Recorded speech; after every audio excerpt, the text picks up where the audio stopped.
Ça fait bizarre, parce que c'est la première fois que je chante la Marseillaise à la commune. Le 11 novembre, il n'y a peut-être pas école, mais à la place, il y a souvent un cours d'histoire, grandeur nature. Nous sommes à 20 minutes du début de la cérémonie, séance d'habillage pour les enfants du village que l'on revêt des blouses que portaient les enfants du même âge il y a 100 ans.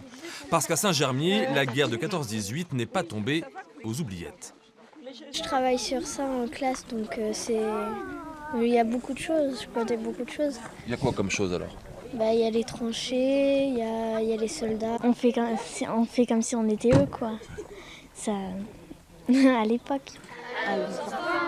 Ultime répétition et c'est parti pour une demi-heure de cérémonie du souvenir avec un piquet d'honneur de l'école des sous-officiers de Saint-Mexan et en présence bien sûr d'anciens combattants. Il nous paraissait important que à la fois les enfants puissent voir qui étaient ces anciens combattants et que les anciens combattants puissent voir aussi que les enfants sont attachés à leur histoire. Quand les recherches ont été faites sur les poilus, on s'est rendu compte qu'il y avait des petits enfants de Saint-Germier qui portaient encore le nom de ces poilus.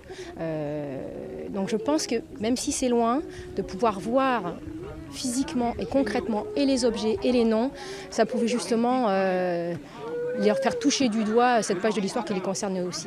Marchons, marchons, qu'un sang pur abreuve nos sillons. En 1914, Saint-Germier comptait 600 habitants, 103 sont partis à la guerre, 19 n'en sont jamais revenus. Un siècle plus tard, le village se souvient toujours d'eux.